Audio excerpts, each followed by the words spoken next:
Welcome to this month's edition of VideoTec. Battery service may seem like a pretty basic area for a VideoTec program, but there's a good reason for covering this topic. The fact is that a majority of the battery replacement that takes place under warranty occurs before vehicles are sold. A few simple precautions can prevent most of these batteries from discharging. And most of the batteries that are presently being replaced could still see service if they were charged properly. In this program, in addition to discussing how to prevent batteries from discharging and how to charge batteries correctly, we're going to cover load testing and testing for the cause of battery discharge, including excessive ignition off draw. To start, though, let's review some basics of battery operation.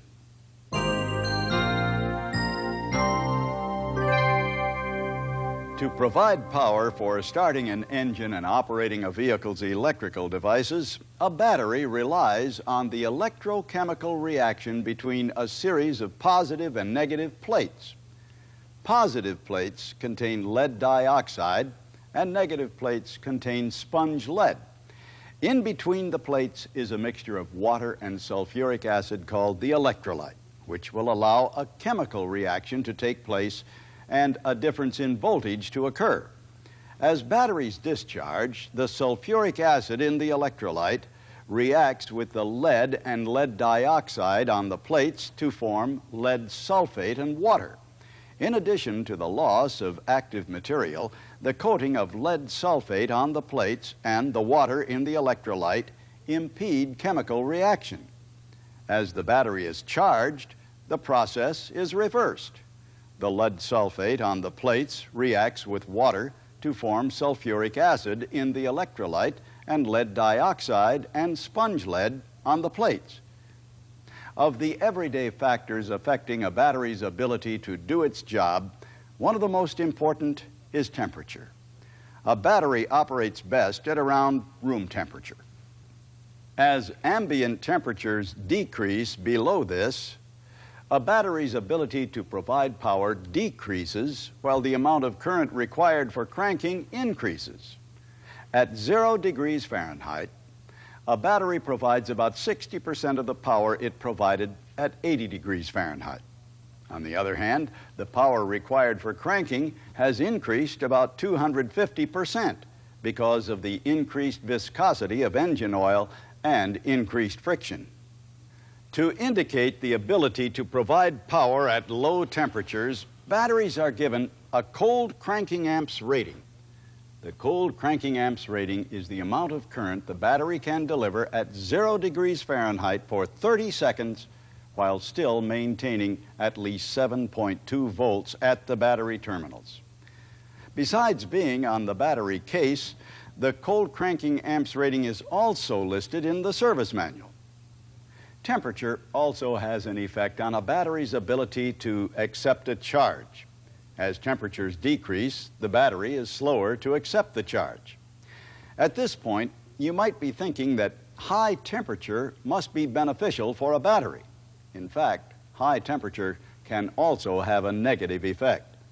As temperature rises, chemical reactions are speeded up, and the battery that is in storage will self-discharge more rapidly.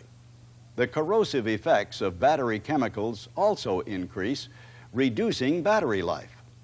Given what a battery is expected to do and some of the conditions it must work under, a battery's job is not an easy one. Next, we'll look at some conditions that make a battery's job even harder.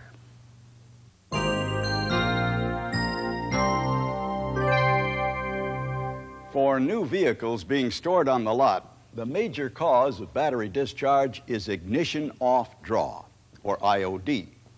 IOD is caused by components which use current when the ignition key is in the off position. The number of these components has increased over the years, and the list of potential sources of IOD is a long one. We're talking about components such as the engine controller, radio, clock, trip computer, transaxle controller, keyless entry system, anti-theft system, body computer, load leveling system, and memory power seat. When a vehicle that's equipped with these components is in storage, the battery can discharge from an 80% state of charge to a 50% state of charge in as little as 21 days. Below a 50% state of charge, the battery may not start the vehicle in colder weather and is at risk of being damaged. The solution to this problem is simple. Disconnect the components from the battery. On some vehicles, this means disconnecting the IOD connector if the vehicle is in storage a relatively short period of time. Don't forget to reconnect the IOD before demonstrating or delivering a vehicle. This is particularly important on Premier and on vehicles having a body controller. On these vehicles, the IOD affects federally mandated items. For extended periods of storage, 75 days or more, disconnect the large main battery connector. On vehicles without these connectors, disconnecting the negative battery cable will do the job. You might want to take time to tell others who need to start and move vehicles where the connectors are located. If they're reluctant to follow this practice, you might point out that Chrysler isn't the only car company combating unnecessary battery replacement, and that the company that's most successful will be that much more competitive in the market. You might also remind them that potential customers will take a much better view of connectors being reconnected than they will of a vehicle that has to be jump-started or have its battery replaced before it can be test-driven. And storage of batteries at a state of charge higher than 50% can increase battery life and customer satisfaction. By the way, if you do need to replace a battery or jump-start a vehicle, observe the necessary safety precautions and make the jump-start connections properly, as illustrated in the owner's manual. If you must move a battery, wear gloves, and under most circumstances, you should not tip a battery. Electrolyte may leak out. We'll discuss an exception to this practice when we cover taking hydrometer readings. Batteries contain corrosive chemicals, so be sure to wear safety glasses during battery service or jump starting. Never jump, test, or charge a battery with a low fluid level. Batteries contain explosive gases, and a battery with low fluid level may arc internally and explode during jump starting, load testing, or charging. Also, keep sparks and flame away from batteries. These may also cause a battery to explode. If electrolyte does contact your skin or eyes, immediately flush the affected area with water and, if necessary, seek medical help. When jump-starting a vehicle, make your first connection to the positive terminal of the booster battery. Then connect the other end of this cable to the positive terminal of the discharge battery. Connect one end of the second cable to the negative terminal of the boost battery. Connect the other end of the second cable to a good engine ground on the vehicle to be jump-started. The ground must be located away from the battery and from engine components which may begin operating, such as the cooling fan. Locating the final connection away from the battery helps prevent sparks from igniting any gas that the discharged battery may vent. If the vehicle is equipped with a security alarm, cycle the key in the door lock cylinder. You must unlock the door to disable the alarm. The fact that jump starting is required is not necessarily an indication that a battery is discharged. The problem could have been corrosion or a loose connection that the jumper cables temporarily corrected. So, how can you tell if a battery is discharged? On a maintenance-free battery, to get a rough indication of a battery's charge, look at the state of charge indicator in the top of the battery. The green color indicates that the battery is 75% to 100% charged and can be used in the vehicle or load tested. A black or dark color indicates the battery is discharged to less than 75% charge and must be charged before it can be returned to service or load tested. A yellow color means the electrolyte is below the test indicator, possibly due to overcharging, and the battery must be replaced. You're not likely to see this indication in batteries on new vehicles. Some of the indicators used by batteries on import vehicles to signify state of charge are different. Some import batteries use blue instead of green to signify the battery is charged sufficiently for use or load testing. And white indicates that a battery needs to be recharged before use or load testing. A more accurate indication of a maintenance-free battery's state of charge is open circuit voltage. For an open circuit voltage reading that reflects the true state of charge, you must first remove the surface charge from a battery that's been charging or in use. To do this, place a 300 amp load on the battery for 15 seconds. Allow the battery to stabilize for 2 minutes. Then check the battery voltage. The open circuit voltage reading will give you a good indication of the state of charge. As we'll see later, open circuit voltage can also be used in estimating charging time required. Some vehicles use batteries with removable fill caps. On these batteries, you can use a hydrometer to measure the electrolyte's specific gravity. This reading indicates the battery's state of charge. On batteries in new vehicles, the electrolyte will probably be close to the proper level. On batteries in service, if the electrolyte level is low, you'll need to add water. It's best to use distilled water to bring cells up to their proper level. At the very least, you should avoid using water high in mineral content. And keep in mind that you won't be able to take hydrometer readings on a battery that just had water added to it. To make sure the electrolyte is thoroughly mixed before taking hydrometer readings, with the fill caps on, rock the battery back and forth to about a 45-degree angle, about 15 to 20 times. Keep the following items in mind when taking the readings.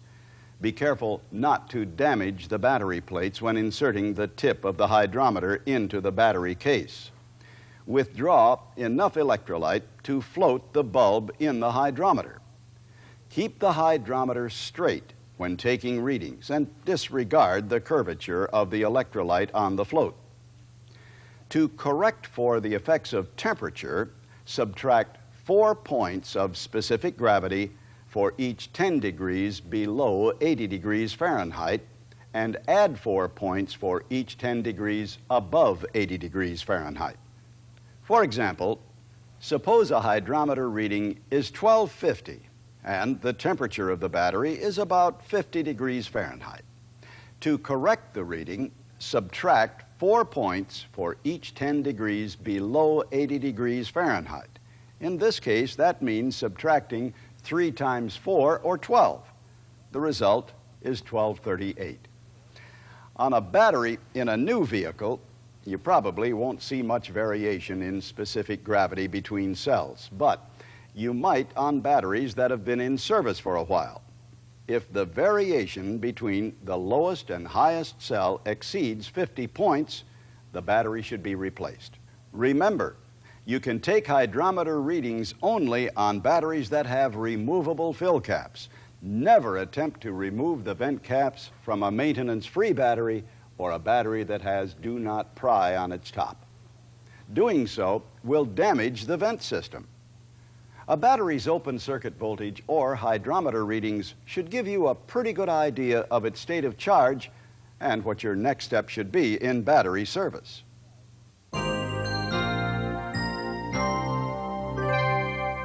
Earlier, we discussed such safety practices as wearing safety glasses during battery service, never testing or charging a battery with low electrolyte level, and keeping sparks and flame away from batteries. Before we cover charging and testing, we need to add a few more precautions to these. Inspect batteries before charging or testing. Replace batteries that have loose posts or that have a cracked case. These batteries should not be charged or load tested. Charging a battery simply reverses the chemical processes that occurred during discharge. Several factors affect how quickly a battery can be brought up to a full charge. One factor is size. At a given charge current and with an equal initial state of charge, a larger battery will take longer to charge than a smaller battery. In the larger battery, there's more material involved in the chemical reaction. Another factor is charger capacity or rate. In general, a battery will charge twice as fast at a 10 amp rate as at a 5 amp rate. As we'll see later on, voltage can also affect charge rates. As mentioned earlier, temperature has an effect on a battery's ability to accept a charge. A battery will not accept a charge as readily if it is cold. Finally, a battery's state of charge and the amount of time it's been discharged affect the charge rate. It takes about twice as long to charge a battery that is at 12 volts as it does to charge one at 12.3 volts. And as we'll see later, some completely discharged batteries may require several hours before they'll even begin to accept a noticeable charge. On all batteries, there are a few precautions you need to keep in mind during charging. Always disconnect the battery from a vehicle's electrical system before connecting the charger. This ensures that the electronic components on the vehicle are protected. Always charge a cold battery at a low rate, 5 amps or less, until it warms up and begins to accept a charge more readily. Never allow a battery's temperature to exceed 125 degrees Fahrenheit during charging. At 125 degrees Fahrenheit, the battery will be warm to the touch. Exceeding this temperature may damage the battery. Many chargers reduce current to the battery as the state of charge increases. By observing the drop in charging rate, you can get a pretty good idea of when the battery is charged. But if you're using a charger that delivers a constant rate, to estimate charging time, you can use a table in the service manual listing the battery's present state of charge. For example, if a battery is at about the 50% state of charge and the charger rate is 20 amps, it should take about 2 hours to charge the battery. The procedure for estimating charging time for batteries on imports is somewhat different. Be sure to refer to the appropriate service manual when charging these batteries. On batteries with removable fill caps, you can get a pretty good idea of when to stop charging by taking hydrometer readings after the battery has been taken off the charger. The specific gravity of all cells should be 1235 to 1300, and the hydrometer readings for the highest and lowest cells should be no more than 50 points apart. If the highest and lowest cell readings are more than 50 points apart, the battery is defective and should be replaced. Be careful not to overcharge batteries. Once the test indicator appears green or the hydrometer readings are high enough, you should turn off a constant current type of charger. You may need to jostle a battery slightly to allow the indicator in a maintenance-free battery to change color. A completely discharged battery may require some special charging procedures. Because of the amount of water in the electrolyte and the coating of lead sulfate on the plates, many completely discharged batteries at first will accept very little charge. Because some completely discharged batteries are slow to charge, many serviceable batteries are being replaced unnecessarily. This, along with IOD, is the major cause of battery replacement on new vehicles. When charging a completely discharged battery, use a charger capable of delivering 16 to 18 volts. The higher voltage helps overcome the battery's resistance to charging.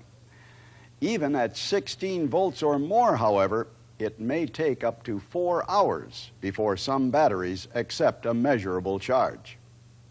An exception is the Group 34 batteries beginning with the 1990 model year. When charged at 16 volts, these batteries are designed to accept a minimum of 5 amps after 5 minutes on the charger. In addition to using sufficient voltage and allowing some batteries to wake up, You may also need to bypass the polarity protection on some chargers. The battery must have a certain amount of voltage to shut off the polarity protection circuit. Completely discharged batteries may not have sufficient voltage. For the steps to bypass polarity protection on your charger, refer to the instructions provided with it. Once a battery is charged, load testing will confirm that it's ready for service. Load testing involves subjecting a battery to a load for 15 seconds and then noting its voltage.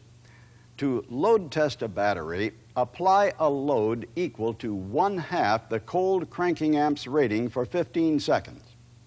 At the end of 15 seconds, note the battery voltage and remove the load.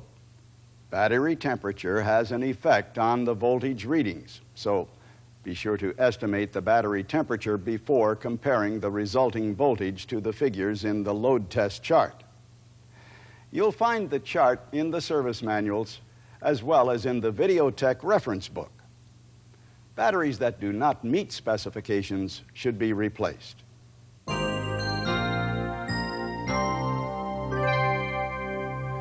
Although we've been concentrating on batteries in new vehicles, the battery charging and testing procedures we've discussed also apply to batteries in service.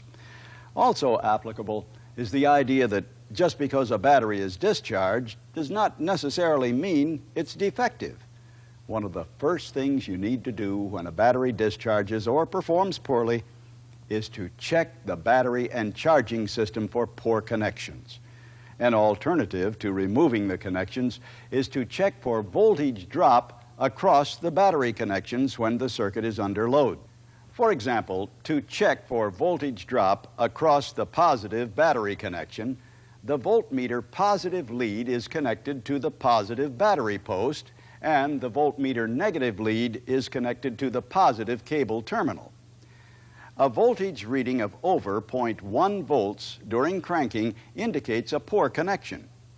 You can clean deposits from batteries in terminals with a solution of baking soda and water, but be sure to seal any vent holes so that the cleaning solution does not enter the battery.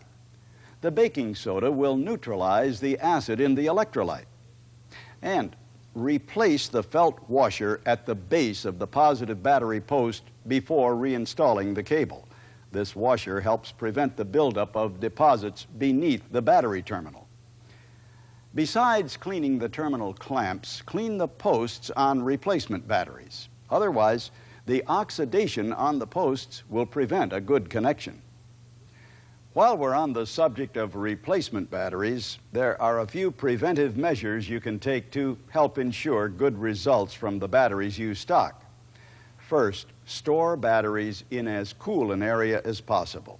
As mentioned earlier in the program, a battery's self-discharge rate increases with temperature.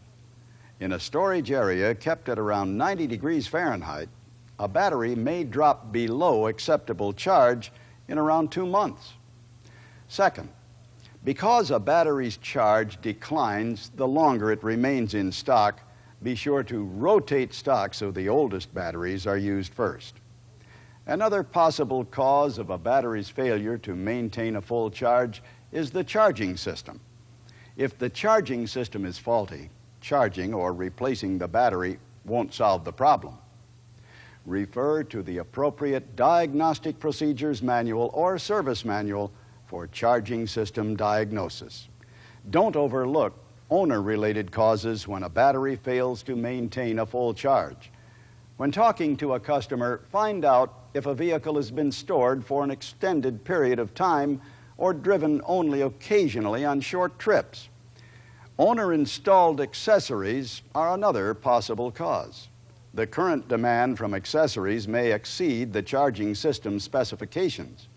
Current drain may also be excessive if the accessory is installed incorrectly. When a good battery fails to hold a charge and a charging system seems to be meeting demand when the engine is running, it's time to consider excessive ignition off draw as a cause. That's the subject of the next part of this program.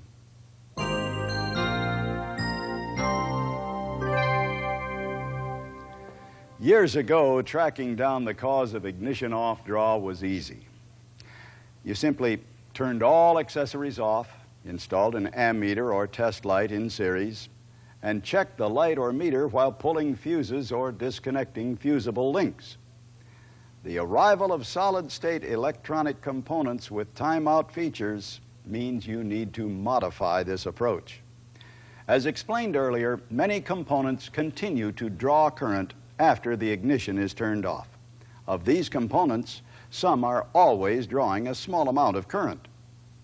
Others time out within a certain period of time as long as the doors aren't open or the keys aren't used. Because of this, the procedure for checking for excessive IOD requires a more sophisticated approach than in the past. The specific approach will vary from vehicle to vehicle because of differences in equipment, but the general approach is the same. Install a test light having a cold resistance of about 6 or 7 ohms securely between the negative battery post and the disconnected negative battery cable. Deactivate all switches and accessories which would extend the timeout of the electronic components. Then allow the components to time out. An alternative is to defeat the timer by disconnecting the component. Keep in mind, however, that disconnecting a component may mask a problem if the current draw is caused by the disconnected component. Check for large current drains using the test light, and for small current drains using a milliammeter with a maximum capacity of 1 or 2 amps. Be sure to maintain battery connection with the test light until the milliammeter is securely in place. If the test light becomes disconnected, even for an instant, when the milliammeter is connected, current draw may rise and the meter may be damaged. Let's see how the procedure would work on a vehicle equipped with a large number of electronic components. This vehicle has had regular complaints of a discharged battery, yet the battery is not at fault and the charging system is in good shape. To begin the check for excessive ignition off draw, first make sure that any switch devices that could result in current draw are off, and then pull the circuit breaker for the load leveling system. Otherwise, we would have to wait 65 minutes for the load leveler controller to time out. The next step is to remove the ignition key. Because of the equipment on this vehicle, we then need to wait 65 seconds for the illuminated entry system and body computer to time out. Next, open the hood and, after making sure the light is not the cause of the current draw, remove the underhood bulb. Then, without disconnecting the negative cable, secure the ends of a 12-volt test light having a resistance of about 6 or 7 ohms to the negative cable and the negative post.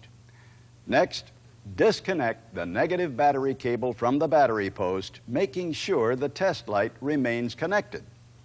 On this vehicle, after the battery terminal is removed from the post, the test light is lit brightly, as if it were connected across the battery. On other body lines, the light may be dim. This test light must remain secured to the cable and post. If it's disconnected even for an instant, any timers will begin over again. Since this vehicle is equipped with various electronic components with timers, we need to take additional steps. We've already taken the load leveler out of the system. Now we need to disconnect the security alarm system by pulling fuse 13 in the fuse block. Since the transaxle controller has a timer, we must either wait 25 minutes or disconnect the controller. As mentioned earlier, though, if a controller is the cause of excessive current draw, disconnecting it will mask the problem. With the electronic components timed out or disconnected, you're ready to begin tracking down the cause. Since in this case the test light has dimmed down, the off draw seems to be in the lower range, and we can now track down the cause using the milliammeter. Normal IOD should be no more than 30 milliamperes. After disconnecting fuses in the power distribution center one by one, we discover the draw is through the 40-amp cartridge-type fuse link for the heated rear window and other accessories. After replacing the cartridge, we further isolate the cause by referring to the wiring diagram and checking the circuits fed by the 40-amp fuse link. In this case, we track down the cause to a glove box light that was on with the door closed. The glove box latch had been bent, allowing the door to close but keeping the light on. For further information concerning ignition off draw due to the glove box light on C and Y bodies, see TSB 81490. When performing the check of ignition off draw, remember that the specific steps vary from vehicle to vehicle. So be sure to refer to the appropriate service manual. That's about it for this month's program. Join us next month for another edition of VideoTec.